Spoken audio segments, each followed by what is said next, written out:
नमस्कार दोस्तों, स्वागत है आपका एक और जीके प्रैक्टिस सेट में। आज के इस जीके प्रैक्टिस सेट में जीके के मोस्ट इंपोर्टेंट 50 प्रश्न देखने वाले हैं जो आपकी परीक्षा की दृष्टि से काफ़ी महत्वपूर्ण साबित होंगे। वीडियो का पहला प्रश्न है, उत्तर कोरिया और दक्षिण कोरिया को अलग करने वाली सीमा रेखा कौन सी है? तो दोस्तों, उत्तर कोरिया और दक्षिण कोरिया को अलग करने वाली सीमा रेखा है 38 समांतर रेखा। ऑप्शन बी इस प्रश्न का सही उत्तर होगा। वीडियो का अगला प्रश्न है, भारतीय संविधान के किस अनुच्छेद में वित्त आयोग का वर्णन है? तो दोस्तों, भारतीय संविधान के अनुच्छेद 280 में वित्त आयोग का वर्णन दिया गया है। ऑप्शन बी इस प्रश्न का सही उत्तर होगा। अगला प्रश्न है, विश्व स्वास्थ्य दिवस प्रत्येक वर्ष किस तिथि को मनाया जाता है? तो दोस्तों, विश्व स्वास्थ्य दिवस जो मनाया जाता है 7 अप्रैल को मनाया जाता है। ऑप्शन ए इस प्रश्न का सही उत्तर होगा। अगला प्रश्न है, स्वतंत्रता के समय ब्रिटिश भारत में कुल कितनी देसी रियासतें शामिल थीं?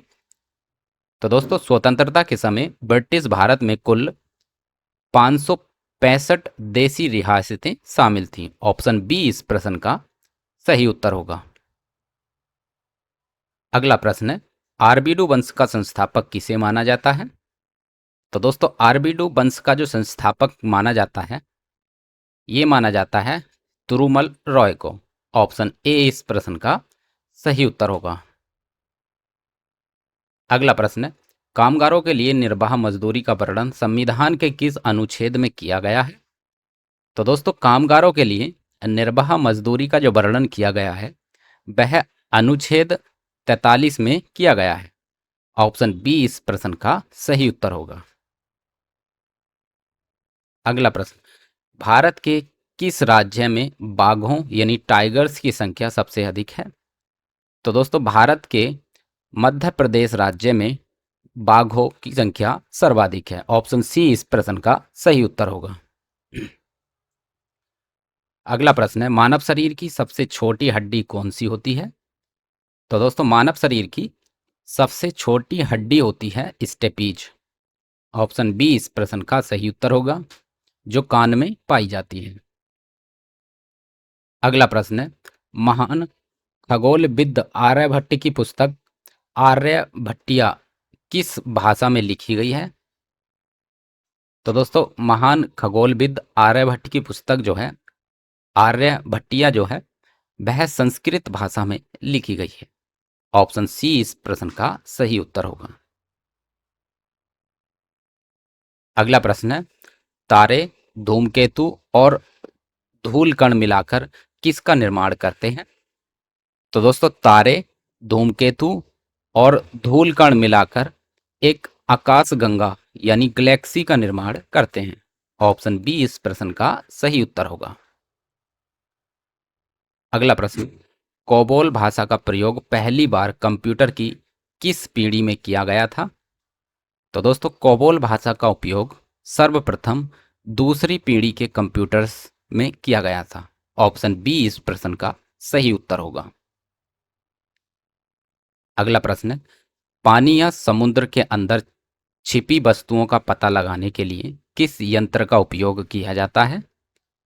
तो दोस्तों, पानी या समुद्र के अंदर छिपी वस्तुओं का पता लगाने के लिए सोनार नामक यंत्र का उपयोग किया जाता है। ऑप्शन बी इस प्रश्न का सही उत्तर होगा।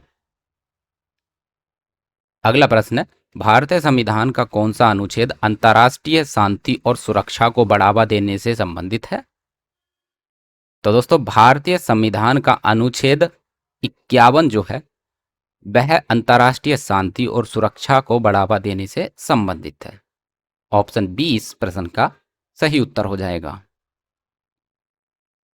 अगला प्रश्न है, छलिया नृत्य भारत के किस राज्य का एक प्रसिद्ध पारंपरिक नृत्य है?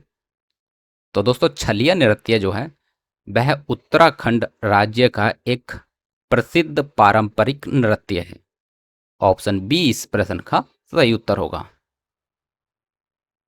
अगला प्रश्न है, वर्ष 1968 में संयुक्त राष्ट्र द्वारा बनाई गई संधि को किस नाम से जाना जाता है? तो दोस्तों, यूएनओ ने वर्ष 1968 में एक संधि बनाई थी जिसे हम बियाना सम्मेलन संधि के नाम से जानते हैं? सही उत्तर हो जाएगा ऑप्शन ए, बियाना सम्मेलन। अगला प्रश्न है, नेटल इंडिया कांग्रेस की स्थापना दक्षिण अफ्रीका में किसने की थी? तो दोस्तों, नेटल इंडिया कांग्रेस की जो स्थापना की थी, दक्षिणी अफ्रीका में महात्मा गांधी जी ने की थी। ऑप्शन ए इस प्रश्न का सही उत्तर हो जाएगा। अगला प्रश्न है, परमाणु भट्टी में ईंधन के रूप में मुख्य रूप से किसका उपयोग किया जाता है? तो दोस्तों, परमाणु भट्टी यानी न्यूक्लियर रिएक्टर में ईंधन के रूप में यूरेनियम 235 का उपयोग किया जाता है। ऑप्शन बी इस प्रश्न का सही उत्तर हो जाएगा। अगला प्रश्न है, भूस्खलन के कारण किस प्रकार के पर्वतों का निर्माण होता है? तो दोस्तों, भूस्खलन के कारण ब्लैक पर्वत का जो है निर्माण होता है, ब्लॉक पर्वत। तो ऑप्शन बी इस प्रश्न का सही उत्तर हो जाएगा, ब्लैक या ब्लॉक माउंटेन। अगला प्रश्न है, मानव शरीर का रक्तचाप यानी ब्लड प्रेशर मापने के लिए किस यंत्र का उपयोग किया जाता है? तो दोस्तों, मानव शरीर का रक्तचाप मापने के लिए स्फिग्नोमैनोमीटर का उपयोग किया जाता है। ऑप्शन बी सही उत्तर हो जाएगा। अगला प्रश्न है, अवतल दर्पण में वस्तु का प्रतिबिंब कैसा दिखता है? तो दोस्तों, अवतल दर्पण में वस्तु का प्रतिबिंब बड़ा दिखता है। ऑप्शन बी सही उत्तर हो जाएगा। अगला प्रश्न है, अकबर ने फतेहपुर सीकरी में इबादत खाने का निर्माण किस वर्ष करवाया था? तो दोस्तों, अकबर ने फतेहपुर सीकरी में इबादत खाने का जो निर्माण करवाया था, वह वर्ष 1575 ईस्वी में करवाया था। ऑप्शन बी इस प्रश्न का सही उत्तर हो जाएगा। अगला प्रश्न है, भारतीय राष्ट्रीय कांग्रेस की प्रथम महिला अध्यक्ष कौन थी? तो दोस्तों, भारतीय राष्ट्रीय कांग्रेस की प्रथम महिला अध्यक्ष जो थी, वे थी सरोजनी नायडू। ऑप्शन बी इस प्रश्न का सही उत्तर होगा। अगला प्रश्न है, एक एमबी यानी 1 मेगाबाइट में कितने बाइट्स होते हैं? तो दोस्तों, 1 MB में कुल 1024 बाइट्स होते हैं। ऑप्शन ए इस प्रश्न का सही उत्तर होगा। अगला प्रश्न, भारत की प्रथम महिला रक्षा मंत्री होने का गौरव किसे प्राप्त है? तो दोस्तों, भारत की प्रथम महिला रक्षा मंत्री थी निर्मला सीतारमण। ऑप्शन बी इस प्रश्न का सही उत्तर होगा। अगला प्रश्न है, एशियाटिक सोसाइटी ऑफ बंगाल की स्थापना किस वर्ष हुई थी? तो दोस्तों, एशियाटिक सोसाइटी ऑफ बंगाल की जो स्थापना हुई थी, वह वर्ष 1784 ईस्वी में हुई थी। ऑप्शन बी इस प्रश्न का सही उत्तर होगा। अगला प्रश्न, प्रसिद्ध हॉर्नबिल उत्सव भारत के किस उत्तर पूर्वी राज्य में मनाया जाता है? तो दोस्तों, प्रसिद्ध हॉर्नबिल जो उत्सव मनाया जाता है, वह नागालैंड राज्य में मनाया जाता है। ऑप्शन सी इस प्रश्न का सही उत्तर होगा। अगला प्रश्न, भारत में वस्तु एवं सेवा कर यानी जीएसटी किस संविधान संशोधन द्वारा लागू किया गया था? तो दोस्तों, भारत में जीएसटी जो है 101वें संविधान संशोधन द्वारा लागू किया गया था। ऑप्शन बी सही उत्तर हो जाएगा, 101वां संशोधन। अगला प्रश्न, पृथ्वी के वायुमंडल में कार्बन डाइऑक्साइड यानी CO2 की मात्रा लगभग कितने प्रतिशत है? तो दोस्तों, वायुमंडल में CO2 की जो प्रतिशत मात्रा है, वह 0.03% है। ऑप्शन ए सही उत्तर हो जाएगा। अगला प्रश्न है, डीएनएस का पूर्ण रूप यानी फुल फॉर्म क्या होता है? तो दोस्तों, डीएनएस का फुल फॉर्म होता है domain name system. Option B इस प्रश्न का सही उत्तर हो जाएगा। अगला प्रश्न है, सोडोल नृत्य का संबंध किस केंद्र शासित प्रदेश से है?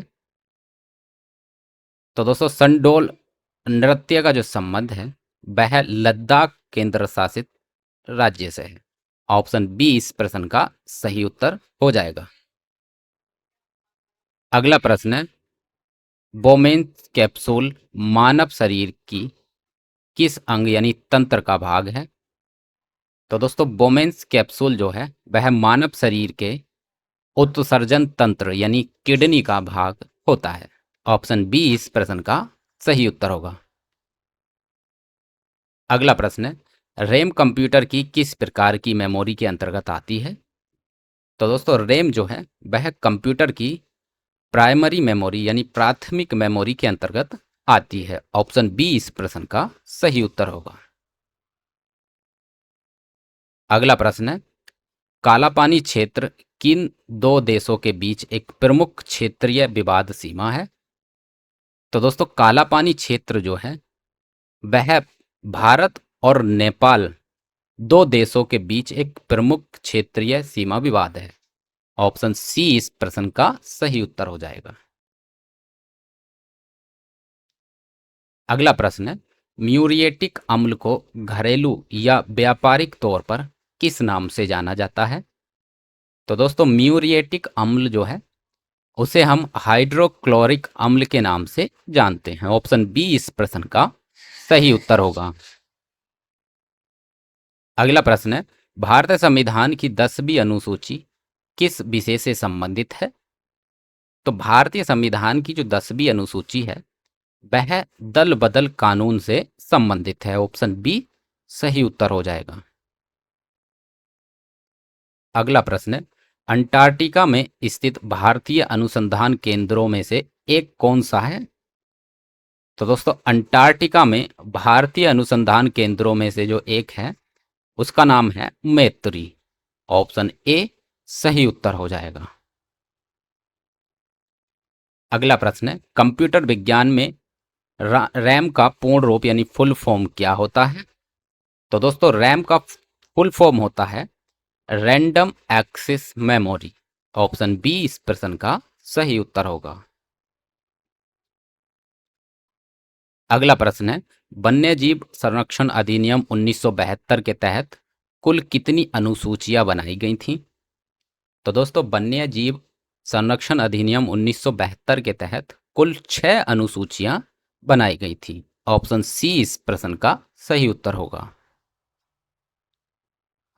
अगला प्रश्न है, जल या समुद्र के भीतर वस्तुओं की स्थिति का पता लगाने के लिए किसका उपयोग किया जाता है? तो दोस्तों जल या समुद्र के भीतर वस्तुओं का पता लगाने के लिए सोनार का उपयोग किया जाता है। अगला प्रश्न, विजयनगर साम्राज्य के आरबीडू वंश का संस्थापक कौन माना जाता है?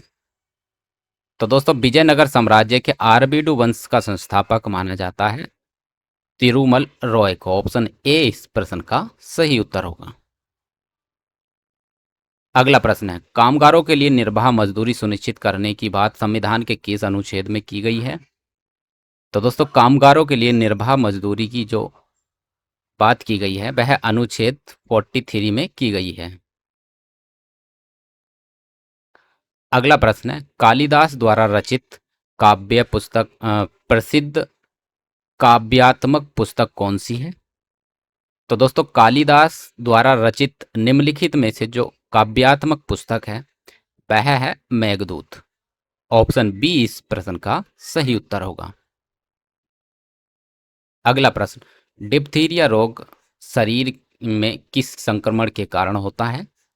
तो दोस्तों डिप्थीरिया जो है वह जीवाणु से फैलने वाला रोग है यानी बैक्टीरिया से फैलने वाला रोग है।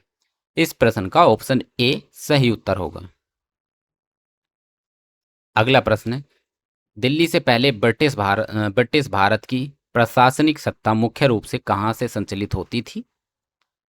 तो दोस्तों दिल्ली से पहले ब्रिटिश भारत की प्रशासनिक सत्ता जो है कोलकाता से संचालित होती थी। ऑप्शन सी इस प्रश्न का सही उत्तर होगा। अगला प्रश्न है, भारतीय बजट के इतिहास में किस वर्ष के बजट को काला बजट कहा जाता है? तो दोस्तों भारतीय बजट के इतिहास में जो काला बजट कहा जाता है वह कहा जाता है बजट 1973 से 1974 को। ऑप्शन बी इस प्रश्न का सही उत्तर होगा। अगला प्रश्न है, भारत के सन मिशन यानी आदित्य एल 1 में प्रयुक्त L1 किसे दर्शाता है? तो दोस्तों L1 जो दर्शाता है वह दर्जा ऑप्शन बी इस प्रश्न का सही उत्तर हो जाएगा, लग्रानियन पॉइंट 1। ऑप्शन बी इस प्रश्न का सही उत्तर होगा। अगला प्रश्न है, मानव शरीर की सबसे छोटी आंत के भीतर उपस्थित अंगुलीनुमा संरचनाओं को क्या कहते हैं? तो दोस्तों मानव शरीर की छोटी आंत के भीतर उपस्थित अंगुलीनुमा संरचनाओं को हम कहते हैं बिली। ऑप्शन ए इस प्रश्न का सही उत्तर हो जाएगा। अगला प्रश्न है, महात्मा गांधी ने दक्षिणी अफ्रीका में किस राजनीतिक संगठन की स्थापना की थी? तो दोस्तों महात्मा गांधी जी ने दक्षिण अफ्रीका में नेटल इंडिया कांग्रेस नामक संगठन की स्थापना की थी। ऑप्शन बी इस प्रश्न का सही उत्तर होगा। अगला प्रश्न, नाभिकीय रिएक्टर में मुख्य रूप से किस ईंधन का उपयोग किया जाता है? दोस्तों इस प्रश्न का उत्तर जो है आप कमेंट बॉक्स में लिखें। आपके ऑप्शन है यूरेनियम 235, अगला ऑप्शन है थोरियम 232, अगला ऑप्शन सी है रेडियम 226 और डी है पोलोनियम। वीडियो का अगला प्रश्न है, काला पानी क्षेत्र को लेकर भारत का किस पड़ोसी देश के साथ क्षेत्रीय विवाद है? तो दोस्तों ये भी रिपीटेड क्वेश्चन है इस वीडियो में काफ़ी क्वेश्चन रिपीटेड हुए हैं, उसके लिए हम क्षमा प्रार्थी हैं। तो दोस्तों इस क्वेश्चन का भी आप क्वेश्चन आंसर जो है आप कमेंट बॉक्स में लिखें। ऑप्शन ए है चीन, बी पाकिस्तान, सी बांग्लादेश और डी है नेपाल। तो दोस्तों काला पानी क्षेत्र विवाद किन दो देशों के बीच है? तो ये बताना है आपको, एक तो भारत है और दूसरा देश कौन सा है। तो दोस्तों ये थे जीके प्रैक्टिस सेट के मोस्ट इंपोर्टेंट 50 प्रश्न, जो आई होप आपकी परीक्षा की दृष्टि से काफ़ी महत्वपूर्ण साबित होंगे। इसी प्रकार के most important GK practice set देखने के लिए हमारे चैनल को सब्सक्राइब करें। हम आपसे मिलते हैं अगली वीडियो में, तब तक के लिए नमस्कार।